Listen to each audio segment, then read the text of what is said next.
This is 30-Minute Theology. I am Olu Shako, and this is a time where we dig into the Word of God looking for some practical applications for our everyday living.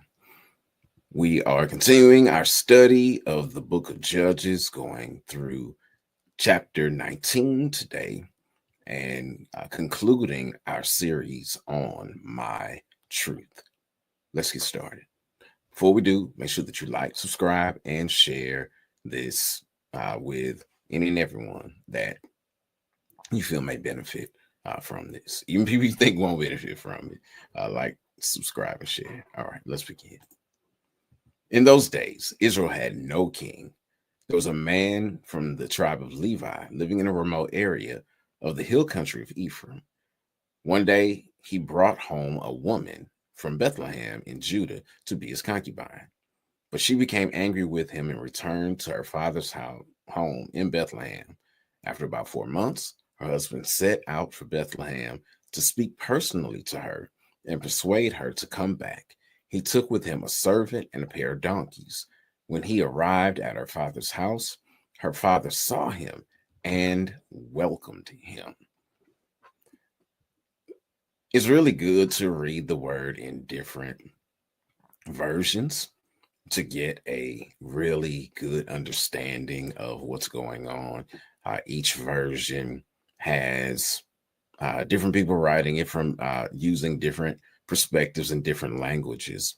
Some are more dynamic, where they will take a little more liberty with what the word says. Some are more static, where they try to go word for word as close as possible to the original writing for us.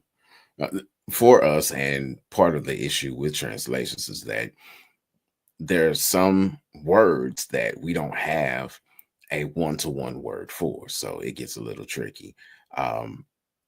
Again, with my truth, we're talking about and we're thinking about the fact that this is a time when they had no king, they had no leadership, and everyone did what was right in their own eyes. For this Levite, he felt that it was right to get a concubine. Now, often during that time frame, a man would take a concubine because his wife was older or she was infertile. Jewish law allowed for this to happen, and she pretty much became like a second wife. I think of like the TV show Sister Wives. That's pretty much the situation with a concubine. So wives enter into marriage. They had full covenantal and inheritance rights. But concubines, they didn't have a bride price, not a dowry, not a public ceremony, nothing that goes along with the original marriage. Now, they are to remain exclusive to the man for that entire time. And their children are considered legitimate, but they hold a diminished status in the family hierarchy as well as in inheritance. Think of Ishmael being the child of a concubine. Sarah sent him away. It was like, look, send him and his mama away. I don't want him around here trying to take my son's inheritance. There were about 37 occurrences of concubines in scripture. Three famous ones are Hagar, which was Ishmael's mother, Bilhah, and Zilpah, which were handmaidens of Leah and Rachel. Bilhah was Rachel's handmaid, Zilpah was Leah's handmaid. And that makes sense, seeing as Rachel could not bear children originally, so she wanted children through her handmaiden. When Leah stopped bearing children, she gave her handmaiden Zilpah, who then had children for her. So again, this is not anything that we're uncommon with. And honestly, in today's life, we see a lot of situations where someone's married, but they got a woman and some kids on the other side of town. A whole, daddy got a whole nother family on the other side of town. So it still goes on to this day. It may not have the same name. Definitely doesn't have the legal ramifications that this did, because this was legally binding, where a situation that I just stated.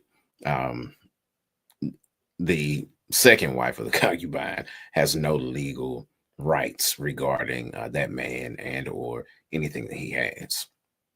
Most translations say that she was unfaithful, which is why it's important to read different ones. In verse 2, where it says, "Oh, she got angry and she went home." Yeah, she got angry, she went home, and um, she took some steps that pleased her. I mean, literally. That's also something that could have been grounds for divorce, but the man still went after her. The King James Version says that she played the whore and left him. Others say she played the harlot and left him. She wasn't prostituting herself, but she was being unfaithful. He had another wife, but again, this was a legal union, and she was to be faithful to him and have no one else. Again, she got mad. She didn't like it. Who knows? Maybe the other wife was treating her bad. Maybe he was abusive. Maybe she just wasn't feeling him. Maybe she felt like he was too old. I don't know. She got mad and she went home. Again, it's good to reading different versions because instead of the woman, it says a girl or a damsel in different versions. And when you look at that word that's used there, this is someone who probably was an adolescent. Like marrying age for people during that time, women, was anywhere from 12 to 16. So more than likely, this is a very, very young female. I won't even necessarily call her a woman because we don't know. I would not look at a 12-year-old as a woman, though it was a different time, different situations. People had different life expectancies, but this is a very young woman, even by those standards, which is why in different ones it says girl or says damsel. All right. Her father urged her to stay, urged him to stay a while. So he stayed 3 days, eating, drinking, and sleeping there.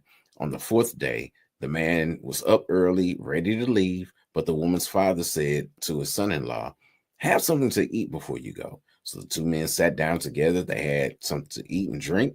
Then the woman's father said, "Please stay another night and enjoy yourself."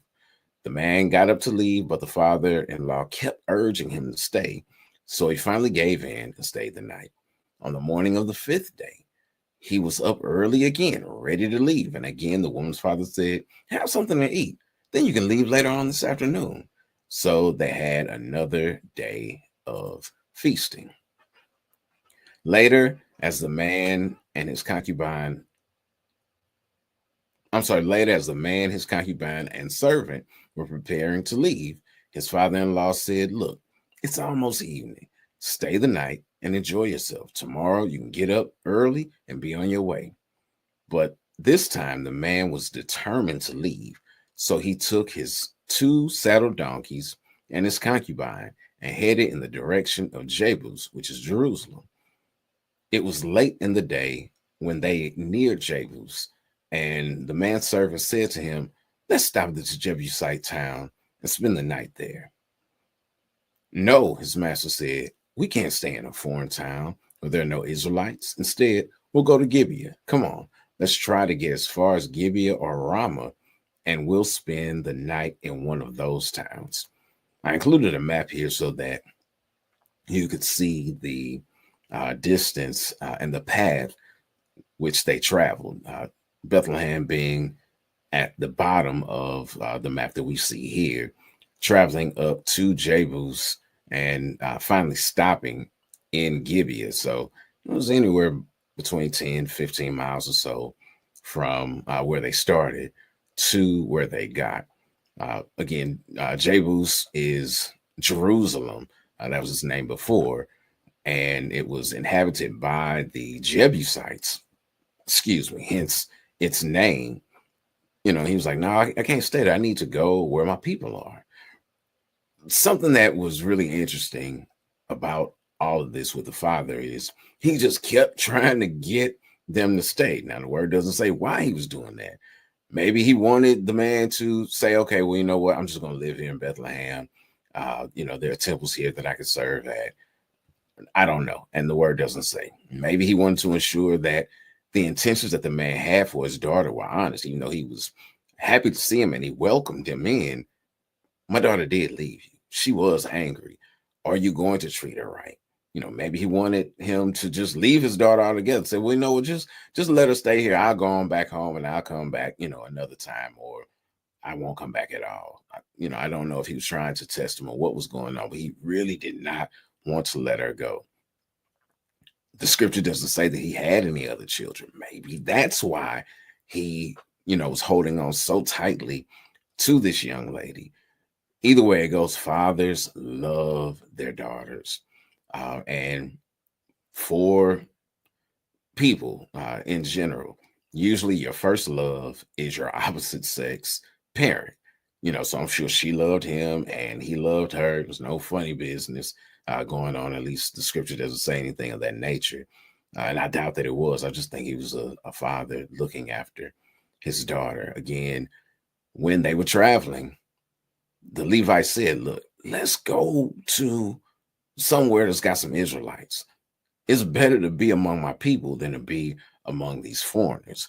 And that's understandable. You're going somewhere, you're going to need somewhere to stay. It wasn't like it is now back then, where, you have, you can get on the internet and find out where to stay. It was much, much different. And we'll see that in just a moment. If someone's going to take you into their home, which is what happens in this situation and what happened back then when it came to lodging, you want to stay with some of your own people. You don't want to stay with somebody that you don't know and someone who possibly could be an enemy. When Israel was taking the land, Jebus was one of the places that they were supposed to take. This was a land that was in the territory of Benjamin, but they weren't able to take the land. They got some of the Jebusites out of there, but not everyone. They got together in a stronghold, stayed there, and then they kept doing the things they need to do to take the city back. So it was wise for him not to stay there, even though, and again, reading other versions helps, because the man, the servant that was along with him, pleaded with him, was like, please, let's stay here. But the Levite decided that was not the best thing for them to do, and understandably so, based on the circumstances. So they went on. The sun was setting as they came to Gibeah, a town in the land of Benjamin. Again, like I said, Jerusalem is in Benjamin, so it's understandable that Gibeah would also be in the land of Benjamin. Although we think of Jerusalem as being, the city of David, you think of it as being a stronghold of Judah, is in the territory of Benjamin. Now, granted, when the kingdom split, Benjamin went with Judah. So again, that makes it make sense. But anyway, let's continue. So they stopped there to spend the night. They rested in the town square, but no one took them in for the night. So this was like the online version of finding a place to stay. You just go to the town square and someone says, hey, you can come stay with me. That evening, an old man came home from work in the fields. He was from the hill country of Ephraim, but he was living in Gibeah, where the people were from the tribe of Benjamin. So here we go. Here's someone from the hill country of Ephraim, which is the same place that the Levite was from. Again, makes sense for him to go where his people are because there's safety and there's commonality there. Again, this is where everything took place, was in the town square, which is where people would go. And it wasn't uncommon. If you are familiar with the story of Lot, when the angels came to Sodom, that's where they went. They went to the town square. Lot saw them, was like, hey, where y'all staying tonight? It's like, oh, we're going to sleep here, which again was not uncommon. It's like, no, you all come on back with me. I'm not going to have you all sleeping out here. Come and be my guest, which is the same thing that this gentleman did as he was returning home. And like I said, they're from the same place. So, it's good to stay where people know you and where there could be some commonality. When he saw the travelers sitting in the town square, he asked them where they were going, where they were from. He asked them where they were from and where they were going. We have been in Bethlehem and Judah, the man replied. We're on our way to a remote area in the hill country of Ephraim, which is my home. I traveled to Bethlehem and now I'm returning home, but no one is taking us in for the night, even though we have everything we need. We have straw and feed for our donkeys and plenty of bread and wine for ourselves. That may have been another reason why they weren't really kind or keen on taking in these travelers, is because when you take them in, you're responsible for them and you're responsible for all their stuff. You got 2 donkeys, you got the man, his concubine, and the servant that was with him. And that could be a lot to take on. However, like he said, look, we got the stuff that we need. We got food, we got hay. We don't need anything from anyone. We just need somewhere to stay. Now, many translations say for verse 18 that he says that we were going to the house of the Lord. Again, this is a Levite, so his job was to serve God. And it's likely that he was stationed there in the hill country of Ephraim because he was going to serve, or I should say, because he served the Lord on behalf of the people there. You're welcome to stay with me, the old man said. I will give you anything you might need, but whatever you do, don't spend the night in the square. So the man was like, hey, look, you can come stay with me. You don't have to worry about your hay. You don't have to worry about your food. I'll feed you. I'll take care of your donkeys and stuff, but don't stay out here. Why? Because he knew the people there. He knew that it was not safe for them to be in the square overnight. So he took them home with him, fed the donkeys. After they washed their feet, they ate and drank together. While they were enjoying themselves, a crowd of troublemakers from the town surrounded the house and began beating the door and shouting to the old man, bring out the man who's staying with you so we can have sex with him. The old man stepped outside to talk to them. No, my brothers, don't do such an evil thing, for this man is a guest in my house, and such a thing would be shameful. Here, take my virgin daughter and this man's concubine. I'll bring them out to you, and you can abuse them and do whatever you like to them. But don't do such a shameful thing to this man. Whew. This is a very heavy chapter, and this is why it's heavy. This man was willing to sacrifice his daughter. Now, the other man didn't want his daughter to leave. This one is willing to sacrifice his virgin daughter and the man's concubine. He didn't ask the man about any of this. He just took it upon himself to do these things. Said, look, you take these people because raping a man is shameful. Now, granted, is raping a man shameful? Absolutely. Is it more shameful than, raping a woman? I can't say that. Rape is shameful. It doesn't matter whether it's a man, a woman, an animal, doesn't matter what it is. Rape is shameful just because, it's natural from a biblical perspective for a man to be with a woman and unnatural for a man to be with a man. Doesn't make that more shameful than any other kind of rape. He was also concerned because it was going to bring shame on him. Like, hey, this man, I invited him into my house, and if you rape him, that's not going to look good for me. Okay, I mean, no, it's not going to look good for you. But why are you sacrificing other people to protect yourself and to protect your honor? You're going to dishonor these women? Be a man. Protect him. Now, I know he was an old man, but you're still a man. The Levite was a man. The servant was a man. That's 3. I don't know how many of them it was, but it's 3 of y'all. You stay in that house, you let them try to break in the door, break the window, and y'all get to slicing and dicing, or beating or doing something, but you don't just give up somebody or even suggest that, hey, take my virgin daughter who's never known a man, at her first experience is going to be being raped, not just by one man, but by multiple men. It definitely was shameful, but it is more shameful for him to even make those suggestions. But they wouldn't listen to him. So the Levite took hold of his concubine and pushed her out the door. The men of the town abused her all night, taking turns raping her until morning. Finally, at dawn, they let her go.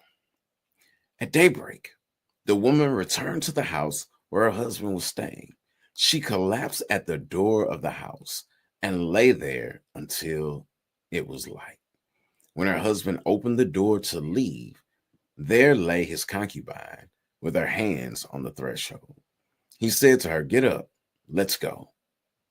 But there was no answer. So he put her on his donkey and took her home.